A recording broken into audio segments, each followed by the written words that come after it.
다음 연사는 경희대학교 식품생명공학과의 김혜영 교수님입니다. 김혜영 교수님은 1996년부터 경희대학교 식품생명공학과에 재직을 시작하셨고요. 그 다음에 꽤 오랜 기간 식약처에서 GMO 분과에서 위원으로 활동을 하셨고, 또 굉장히 오랜 20년 이상 활동을 하셨고, 그 다음에 오랜 기간 또 위원장으로도 활동을 하셨습니다. 그래서 GMO에 있어서는 우리나라의 대표적인 학자 중에 한 분으로 인식되고 있고요. 그 다음에 또 여러 다양한 식품에서 GMO 검출 기술 개발에 있어서도 많은 학문적 성과를 만들어 오셨습니다. 네, 김혜영 교수님, 네, 박수로 맞이. 오늘 내용은 이런 부분에 대해서 말씀드리겠고요. 이 앞에 이제 사실 일반적으로 아는 이제 GMO 제조 방법에 대한 부분인데, 제가 시각적 자료 중에서 이 부분을 이제 갖고 온 이유는 여기 보시면 이제 우리 유용한 유전자 같은 경우 동물, 식물, 미생물 쪽에서 실제 이제 GMO 기술에 활용할 수 있는 유전자를 갖고 있게 됩니다. 그래서 이제 제조업 형태로 만들어서 이와 같이 이제 성질 전환을 시킨 다음에 이 과정을 하는 부분인데, 오늘 제가 이제 말씀드리는 이제 GMO 검출 기술 같은 경우는 이렇게 식물체에 들어간 이 상태에서 결국 이제 확인하는 방법을 주로 이제 설명하려고 갖고 왔습니다. 그래서 이 부분을 좀 더 확대해서 다음 슬라이드에서 보시면은 유전자 도입을 했을 때 여기 앞에 이제 보신 것처럼 이런 아우로박테리움 쪽에 호환될 수 있는 이런 T 플라스미드에 우리 유용한 유전자를 집어넣고, 그다음에 집어넣은 이후에 이제 어디에 들어간 요 위치, 요 부분이 여기에 들어간 이제 카세트라는 그 형태로 설명을 할 수 있습니다. 그래서 일반적인 대학적인 카세트에는 여기 이제 프로모터, 터미네이터 있고, 우리가 원하는 이제 코딩 진을 집어넣은 그 카세트를 한 다음에 이 아우로박테리움 같은 경우는 이제 완카피가 되기 때문에 이걸 저희가 관리하는 측면에서 이 부분을 이제 많이 쓰는데, 이 유전자가 이제 식물체에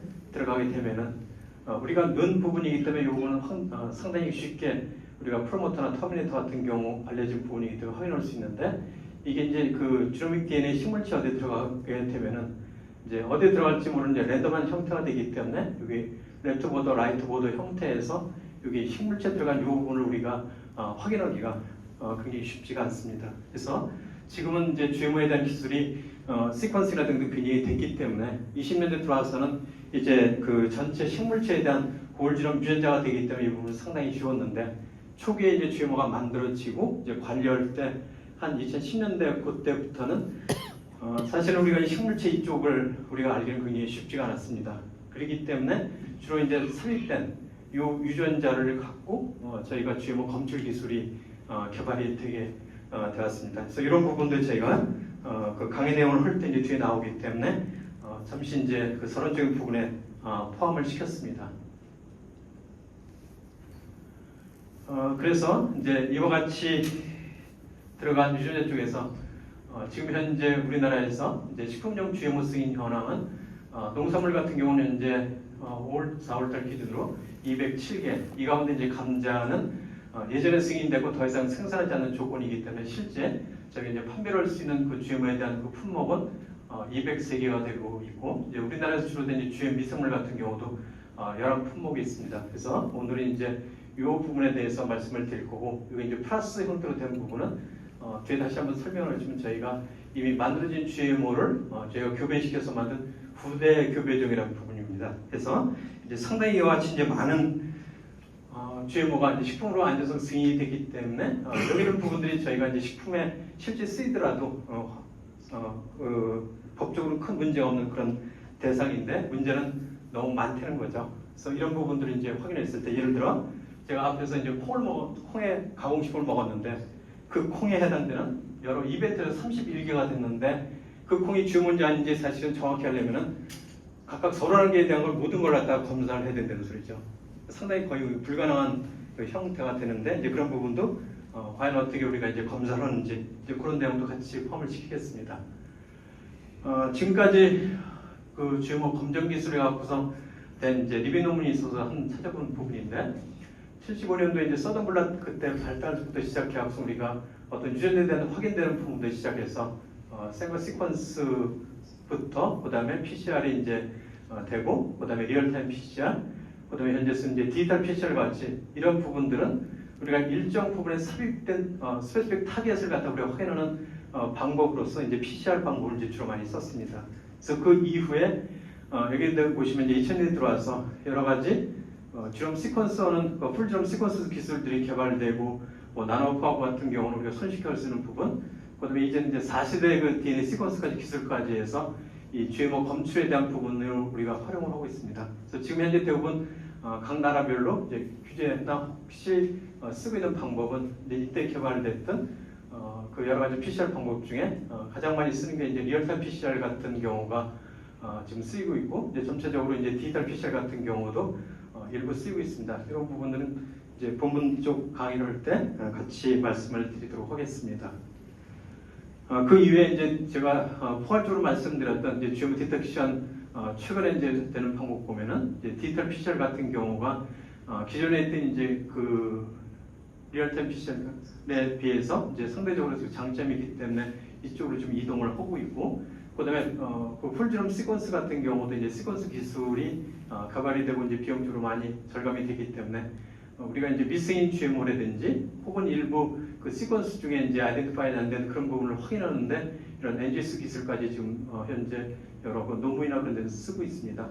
그 크리스퍼 캐스 같은 경우 이런 경우는 스페셜한 부분을 할 수 있기 때문에 주로 이제 진 에디팅 쪽에 해당됐던 이제 디텍션 쪽에 지금 되고 있고, 그다음에 여러 이제 센시티브한 기술을 사용한 바이오 센서 같은 경우도 활용을 해서 GMO를 이제 온세트 형태에 대한 어떤 장점 그런 거로 이제 제시되는 그런 논문들도 많이 있습니다. 그리고 여기 이제 끝에 보시면은 대부분 이제 이런 기계들이 이제 실험실에서 이제 많은 시간과 장비 뭐 그런 부분이 필요한데 이걸 이제 그 온사이트 형태에서 필드에서 직접 확인할 수 있는 이제 그런 기술까지 지금 적용되는 그런 발전사가 있습니다. 그래서 이제 지금 이제 말씀드린 건 여러 가지 방법 중에 이제 저희가 실제 식품 산업 같은 경우 이제 제가 활용할 수 있는 그런 GMO 그 방법이 있는데 이 중에서 정성 정량 PCR 방법에서 말씀을 드리고 여기는 이제 방법들이 현행 지금 이제 쓰여지는 그런 방법으로 보시면 되겠습니다. 그래서 세 가지 방법은 이제 PCR 방법이고 이제 끝에 거는 이제 프로테인 베이스에서 제가 확인하는 방법인데 컨벤셔널 일반 이제 PCR 같은 경우는 저희가 이제 1996년에 이제 GMO가 만들어진 이후에 이제 대량으로 쓰이는 여러 가지 홍, 옥수수, 면화, 카놀라 같은 경우는 이제 초반에 쓰였을 때 여기 보시는 것처럼 S5 노스 같은 경우는 저희가 그 프로모터 터미네이터 형태로 해서 일단 GMO인지 아닌지를 확인하는 스크리닝 형태로 쓰인 단계부터 이제 시작을 했던 부분이 일반 PCR이 되겠고, 이 부분이 점차적으로 이제 발달되면서 특성 스페시픽, 그 다음에 이런 그 스크린 방법들도 이런 리얼타임 PCR 써서 96웰, 386웰 쓰면서 대량으로 쓰는 방법으로 쓰는 정성 PCR뿐만 아니라 이제 정량 PCR 방법으로 저희가 리얼타임 PCR을 썼습니다. 그리고 디지털 PCR도 같이 이제 정량 PCR로 이제 많이 쓰는데 이 경우는 이제 상대적 저희가 이제 표준 물질을 갖고 이제 비교해서 정량을 할 수 있는 리얼타임 PCR과 그다음에 디지털 PCR은 이제 절대 정량으로 해서 저희 이제 표준 물질 없이 이 자체 결과물을 갖고 우리가 정량을 할 수 있는 그런 특징이 있습니다. 그리고 이제 프로테인 베이스 같은 경우는 여러 가지 쓸 수 있는 방법이 있는데 결국 GMO 쪽에 쓸 수 있는 거는 여기서 보시는 것처럼 이런 스트립 형태로 해서 어떤 마커 디텍션이라든지 발현시킨 어떤 그 GM 단백질 같은 경우를 이제 확인하는 방법으로 쓰여지고 있습니다. 그래서 첫 번째 이 프로테인 베이스에 대한 방법은 여기 이제 보시는 것처럼 프로테인 베이스에서 이제 결국 이제 GM 우리 단백질을 하는 방법입니다. 그래서 저희가 아마 그 코로나 여러분들 우리가 그 디텍션 키트를 썼기 때문에 원리는 그대로 형태에서 이 부분이 이제 보시는 것처럼 이 부분이 이런 반응이 여기 밑에 들어가고 있고 이 부분이 윗부분이 되는데 여기서부터 우리가 특정하고자 하는 부분을 이제 쭉 하면은 물에 따라서 쭉 이제 올라가게 됩니다. 그래서 각각 위치에 이와 같이 세컨더리 엔티바디를 갖다 고정을 시켜놓고 세컨더리 엔티바디가 반응하는 이쪽 프라이머리 쪽에서 했던 부분이 이제 반응이 돼서 색깔이 나타나면 이와 같이 테스트 라인에 이제 붉은색이 오는 거고 끝까지 반응이 된다. 컨트롤 라인에서 끝까지 되는 이 부분에서 우리가 두 줄이 뛰면은 뭔가 있다는 건 아마 저희가 이제 코로나 쪽에서 워낙 그 많이 경험들을 하셨기 때문에 그런 원리를 보시면 될 것 같습니다. 그렇지만 이런 프로테인 베이스의 그 단점은 저희가 GM 그 프로테인 쪽을 보기 때문에 저희가 가공 처리나 그 등등을 해서 처리했을 때 이 프로테인이 변성이 되면 우리가 쓸 수 없기 때문에 오로지 쓸 수 있는 건 이런 시드 같은 경우 이제 가공 안 된 형태에서만 쓰는 형태에서 우리나라에서도 아마 이제 그 해외에서 이제 어떤 그 수입된 농산물이 들어왔을 때 이제 배에 직접 올라가서 즉시 테스트를 할 수 있는 가장 간편한 방법으로 이제 쓰는 부분이 있습니다. 그래서 이 같은 컴퍼니를 통해서 이제 뭐 알알파나 여러 가지 이제 품종을 쓰는데 문제는 상당히 이제 고가라는 거죠. 그래서 이런 부분과 또 한 가지는 이제 센시티비티도 이제 실제 파는 데서는 한 0.5%까지 이제 디텍션이 된다고 그랬는데 보통 저희가 3% 기준이나 그런 거 할 때는 보통 이제 PCR 베이스는 0.01 이하 정도까지 되기 때문에 아무래도 센시티비티가 좀 낮은 부분이 있습니다. 그래서 이런 싱글 형태 이외에도 이제 개발사 쪽에서는 이런 멀티 스트리프 같은 형태를 같이 해서 솔루션에 이제 다 찍은 다음에 하게 되면은 이 같은 걸 이제 동시에서 결국은 이제 스캔해서 확인할 수 있는 그런 기술들도 계속 활용이 되고 있습니다. 다음은 이제 PCR 베이스에서 이제 앞에 말씀드렸던 컨벤셔널 PCR, 그다음에 리얼타임 PCR, 그다음에 디지털 PCR. 그래서 개발사 쪽에서는 초반에 썼던 이제 컨벤셔널 PCR에 비해서 리얼타임 PCR이나 그다음 디지털 PCR 같은 경우는 계속 어떤 장점들을 가진 부분에 대한 그런 그 변전사 그런 쪽으로 하고 있는데 이제 문제는 이 기계에 대한 값이 상당히 고가라는 거죠. 그래서 저희가 이제 뭐 단순하게 한두 개가 아니라 이제 우리나라만 하더라도 뭐 식약처뿐만 아니라 여러 가지 이제 지방청, 그다음에 뭐 축산부 쪽도 많은 기계를 써야 되기 때문에 어떤 기계에 대한 이제 확립되는 부분에서 이제 요까지는 온 것 같습니다. 그래서 최근에 이런 그 디지털 PCR을 이제 활용하는 쪽으로도 많이 적용이 되고 있습니다. 일단 그 말씀드렸던 뭐 GMO 같은 경우 우리가 그 사실은 이제 정확한 검출을 위해서는 그 만들어진 그 회사 쪽에서의 정확한 그 GMO 인포메이션이 있어야 되고 그다음에 이거를 같이 할 수 있는 여러 가지 이제 그 표준 물질들이 같이 해야 되고 주어진 정보가 오차 없이 투명하게 사실은 정확한 정보가 사실은 주어져야 되겠죠. 그래서 실제 이제 PCR이나 단백질 같은 경우 쓸 수 있는 타겟된 부분이 이제 있어야 되고 그걸 우리가 DNA 같은 경우는 프라이머나 프로브 같은 걸 저희가 준비를 해야 되고 그다음에 여기서 생성했던 단백질을 활용해서 저희가 엔티바디가 있어야만 이런 부분에 대한 정확한 어떤 그 GMO를 검출하는 기술이 되겠습니다. 그리고 특히 정량 같은 경우는 하기 위해서는 이런 그 스탠다드 그 레퍼런스 마트리얼도 같이 있어야 됩니다. 사실은 이 부분 중에서 사실은 이런 부분이 이제 확립이 되지 않으면 이제 뒤쪽에 언급은 되겠지만 우리나라도 이제 계속 지속적으로 문제되고 있던 부분이 이제 미스인 GMO 같은 경우가 그런 경우가 있습니다. 그래서 그런 경우가 이런 그 정보나 이런 부분들이 이제 빠졌기 때문에 그런 정보 없이 사실은 제가 확인할 수 없는 그런 미스인 같은 경우도 있습니다.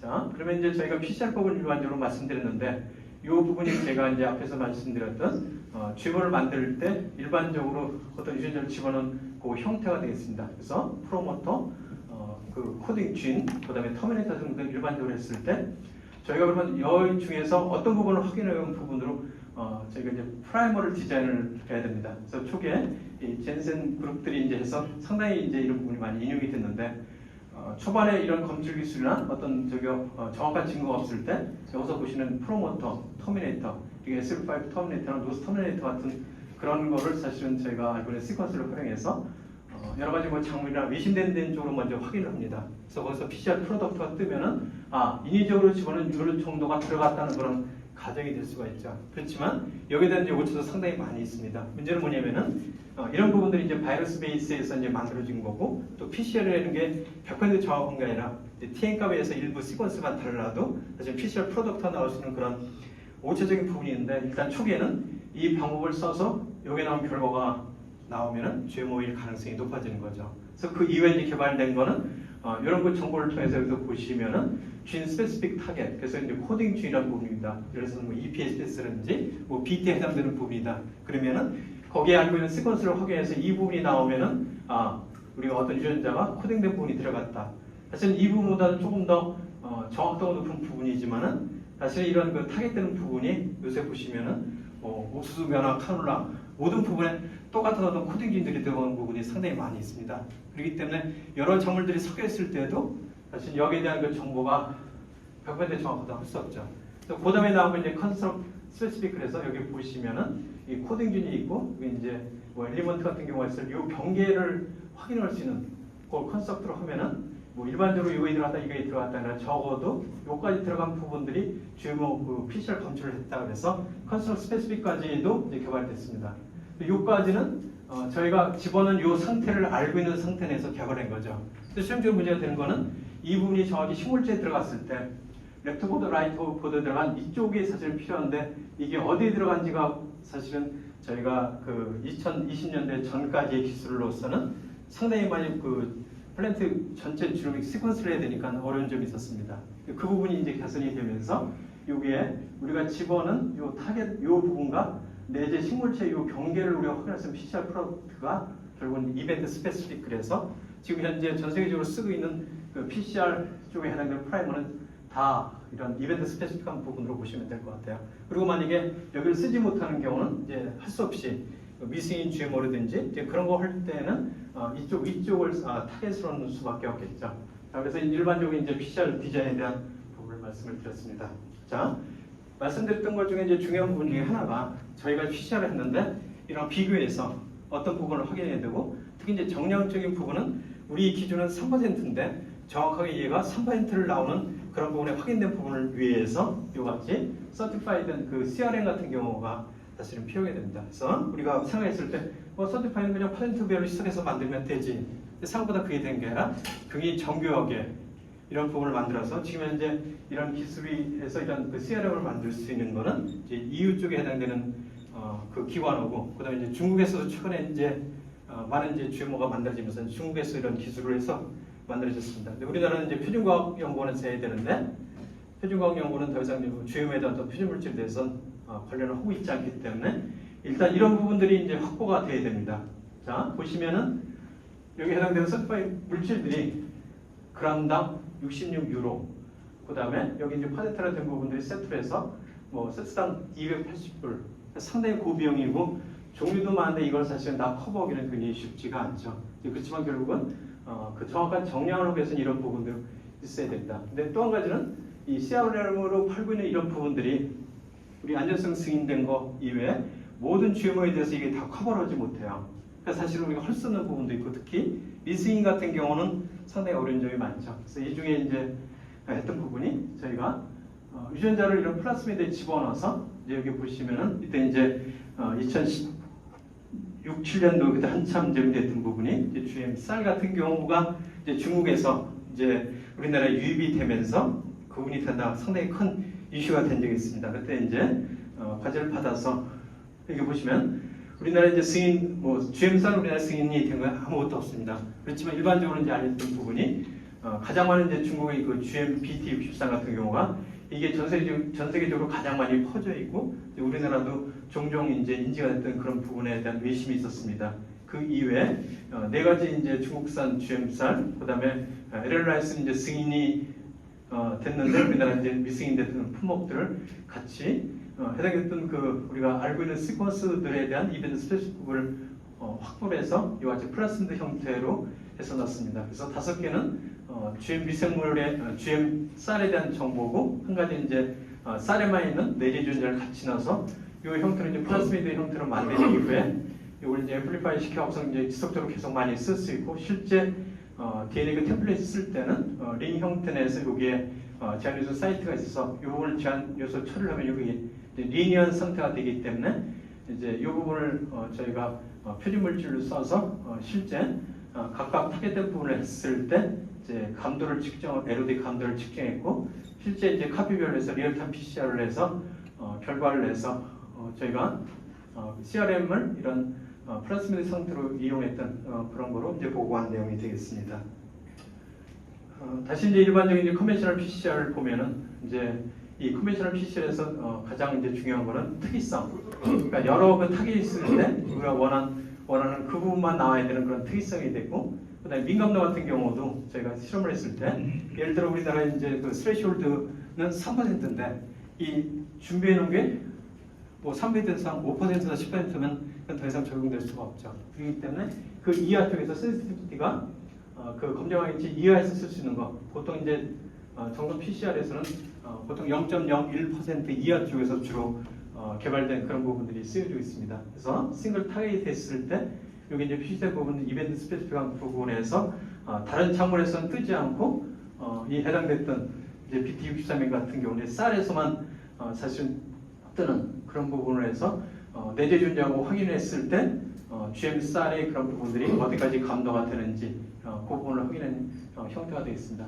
사실 정성 PCR 같은 경우는 한 개 튜브에 한 개 그 반응만 보니까는 그 개수가 많아지면은 상당히 종류가 많아지죠. 그래서 다음으로 타겟할 수 있는 부분에 이런 정성 PCR에 한 튜브에 여러 타겟을 집어넣어 놓고 저희 이제 PCR을 하는데 이분의 단점은 싱글 같은 경우는 보통 우리가 작은 사이즈에서 했는데 눈으로 보기에서는 사이즈를 전부 다 다르게 해야 됩니다. 그러니까 사실 디자인이나 여러 조건들이 굉장히 쉽지 않은 조건들에서 사실 수행을 했고 이제 우리나라에서도 제가 이제 이런 PCR 쪽에 관여했을 때 2010년부터 2020년도까지 우리나라에서 이제 승인된 여러 그 타겟들이 실제 이런 그 PCR 쪽에 관계되는가에 대한 시각적인 과제나 그런 부분을 했습니다. 그래서 옥수수 같은 경우는 그 당시에 16종이 되는데 이걸 한 번은 16번 실험을 보다 이런 멀티플렉스 한 튜브에 해야 되는데 16개도 사실은 동시에 볼 수 없기 때문에 이와 같이 이제 4개 형태로 해서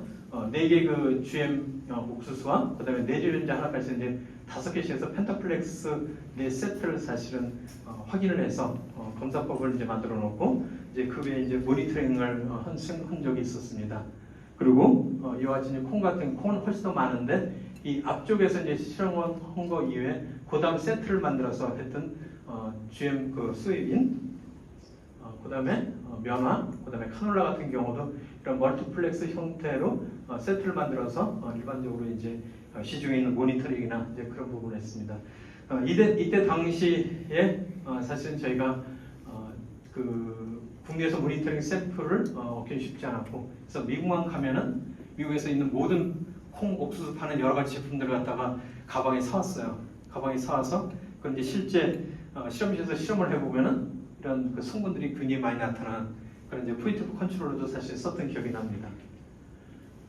다음은 이제 정량용 PCR 대조국 확인 쪽에서 이제 코덱스 가이드라인에서 정량용으로 만든 그런 실험했을 때 몇 가지 가이드라인이 있습니다. 그래서 표준구선 성분치 여러 가지 실험을 했을 때 여기에 리니어리티가 이제 0.98 이상이어야 되고 증폭 효율 같은 경우도 슬로프가 이제 이 범위에 있어야 되고 그 다음에 그 반복적인 그 허용 기준도 전적에서 25% 돼야 그 다음에 에로큐 같은 경우도 이런 수치에 대한 최소 그 범위가 있어야 되기 때문에 실제 이제 시험법이나 실험을 한 이후에 이 가이드라인에 들어야만 그 실험이 제대로 되는 그런 그 기준 가이드라인이 있습니다.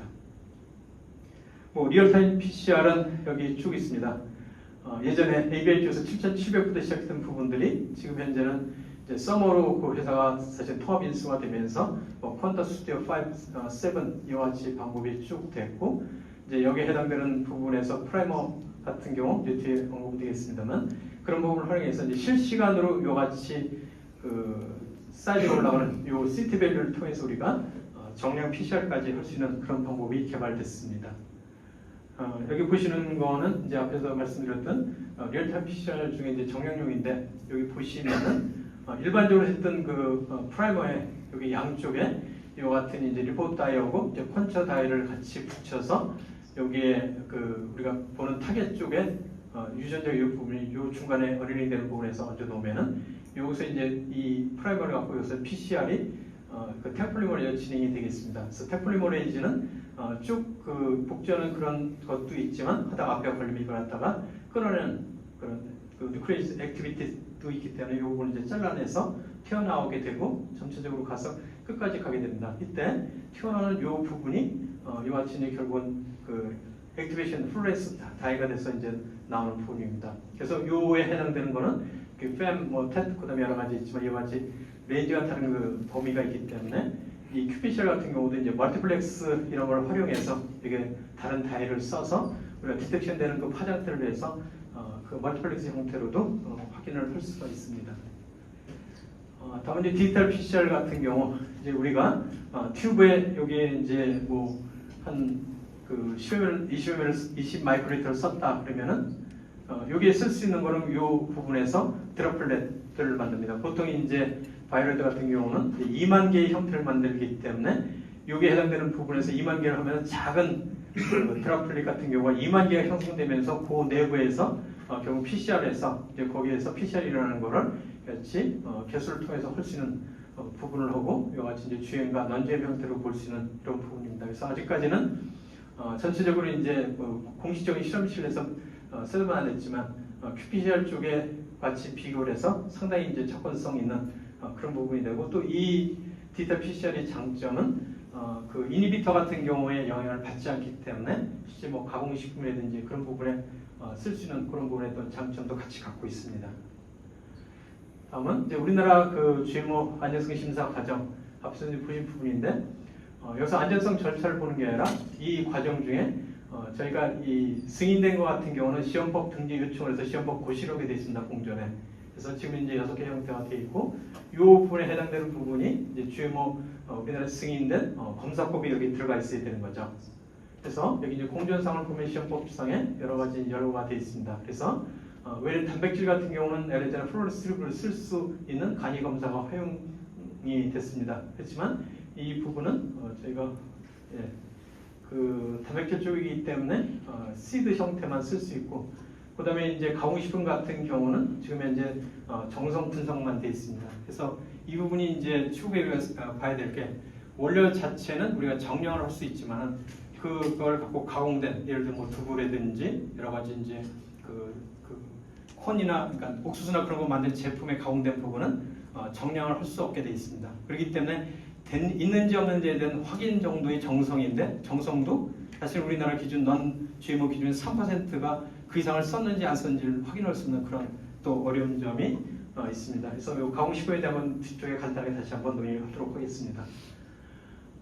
뭐 디지털 트리는 처음에 우리가 대상이 있었을 때 에드지니어스니까 콩 같은 경우 콩 내재 뭐 등등을 써서 거기서 PCR 했더니 내재 유전자가 나왔고 안 나왔어요. 나오지 않은 건 이건 뭐 자체가 콩인 아닌 자체이기 때문에 여기서 이제 끝난 상태가 되고, 내재 유전자가 나왔으면은 우리가 스크린용으로 해서 앞에 여러분들이 설명드렸던 프로모터나 터미네이터가 일체적으로 스크린을 한 다음에 여기서 포인트가 나오면 그때 이제 다양한 형태의 그 이벤트 스페시픽한 형태를 여기서 확인하게 됩니다. 그래서 여기서 포인트가 나오면 이제 디텍션이 되는 거고, 그래서 이제 not detect 형태가 돼서 그건 다시는 잘 모르는 거죠.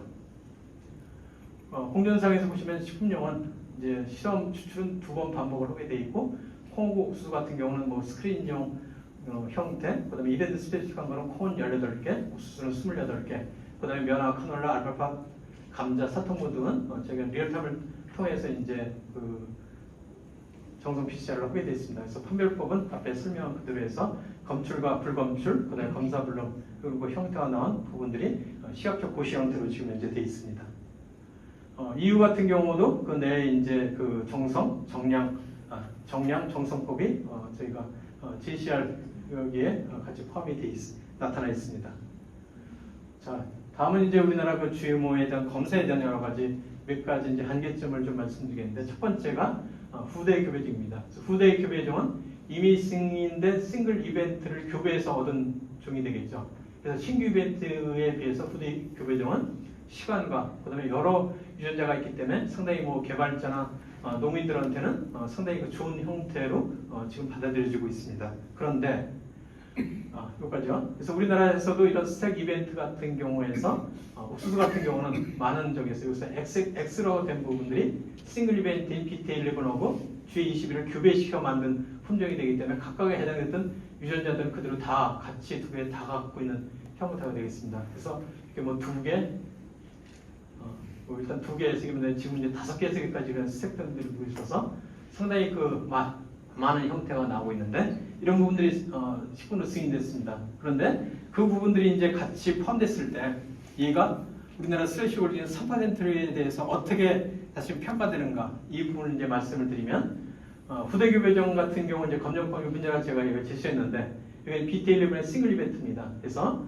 많은 걸 그릴 수 없기 때문에 이제 원래 유전자가 6개의 콩이 6개의 옥수수가 있었다.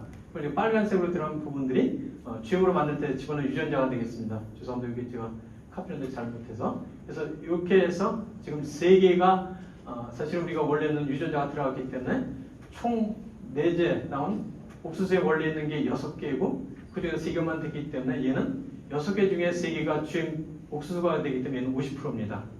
그런데 다른 MIR 같은 경우도 다른 유전자이기 때문에 이와 같이 형성이 될 수 있는데, 이걸 교배해서 혼합된 부대 교배종 같은 경우는 이 유전자도 여기에 들어가 있고 이 유전자도 이렇게 들어가 있습니다. 그래서 전체적으로 했을 때 6개 중에 3개가 이같이 복합적으로 들어있는 유전자가 있어서 실제 보면은 개수별에서 6개, 3개가 들어갔기 때문에 50%가 돼야 되는데 여기 빨간색으로 된 부분에서 50%가 됐고 노란색으로 된 50%에서 얘가 100%가 됐어요.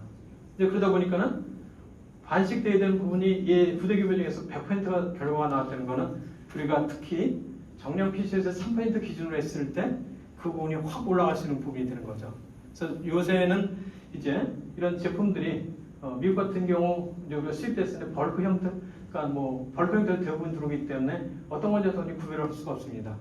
걔네들 하나하나 전부 다 나달로 해야 되는데 나달로 다 할 수는 없죠. 그 많은 종류를. 그래서 이 부분들이 지금 이제 같이 섞여서 같이 그라인드에서 나와서 그 샘플하고 PCR을 했을 때 각각 개별적인 걸 애드업하는 우리나라 그러니까 일반적으로 지금 이제 혼인을 했을 때 상당히 오차와 범위가 넓어지면서 이제 지금 앞으로 뭐 스택이 5개, 6개짜리가 나오면 그 부분이 전부 다 애드업되면은 사실 정량 PCR이라는 의미가 결국은 없어지고 특히 이제 우리 같은 경우는 3%다, 뭐 일본 5%다 했을 때 그 부분의 퍼센트가 사실은 인지될 수 없는 그런 범위까지 이 부분도 이제 앞으로 좀 심각하게 저희 그 정량법에서 봐야 될 그런 부분입니다.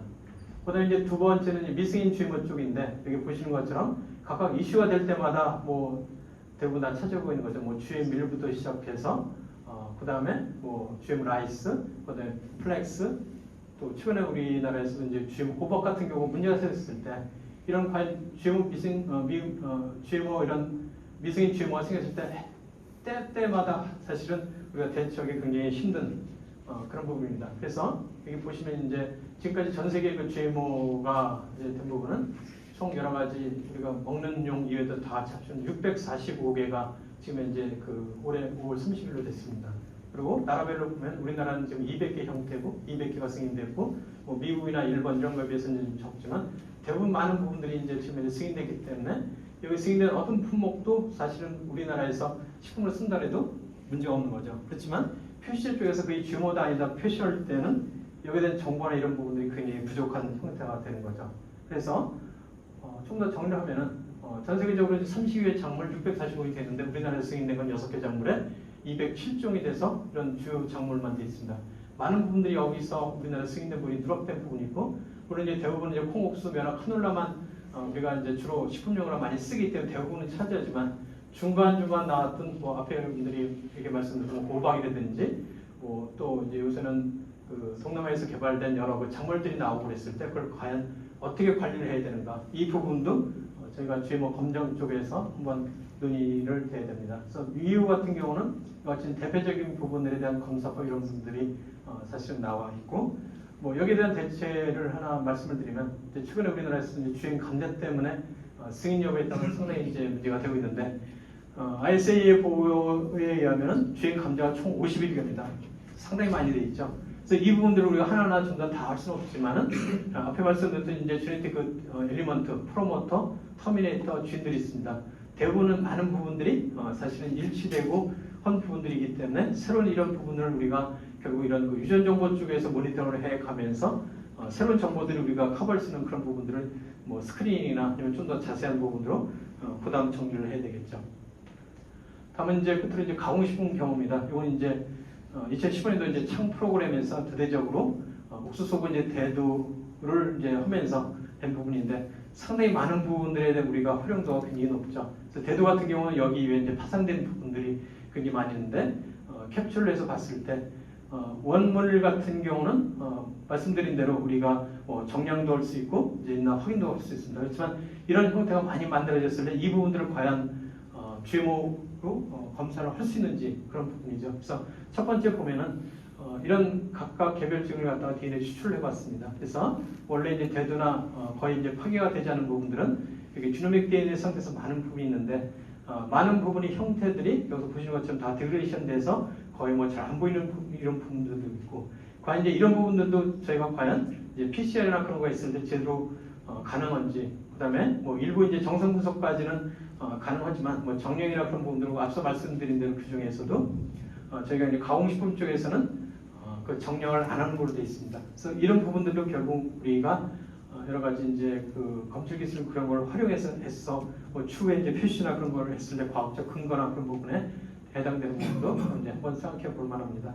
그래서 뭐 사실은 지원이라 해서 여러 가지 몇 가지 했습니다. 지속적으로 이제 분석 기술을 업그레이드해서 효율적인 방법을 개발하고, 그다음에 이제 표준 물질 같은 경우도 저희가 이제 우리나라에서 활용할 수 있는 그런 부분들은 좀 플라스미드나 아니면 그런 부분에서 확보를 하는 거, 그다음에 이제 지금 지속적으로 이제 개발이 되고 있는 여러 가지 효과 장비 활용에 대한 관리, 그다음에 신기술이나 또 이제 국제적으로 어느 날에서 만든 부분들이 지금 현재 국제적인 네트워크를 통해서 예전에는 이제 EU 쪽에서 많이 했는데 EU도 더 이상 이제 GM의 관리를 안 하는 쪽으로 됐기 때문에 우리나라에서 지속적으로 문제가 되는 결국은 이런 부분도 우리가 적극적으로 노력을 해서 많은 정보나 그런 부분들을 이제 확보해야만 제대로 될 것 같습니다. 상당히 많은 부분들이 저희가 2010년부터 20년 사이에 실제 실험을 저희가 식약처, 농림청, 검역본부 쪽에서 지금 했고, 지금 대부분 다 졸업들 했지만 이때 학생들이 많이 고생들을 많이 했습니다. 예, 발표 여기까지 마치도록 하겠습니다. 감사합니다.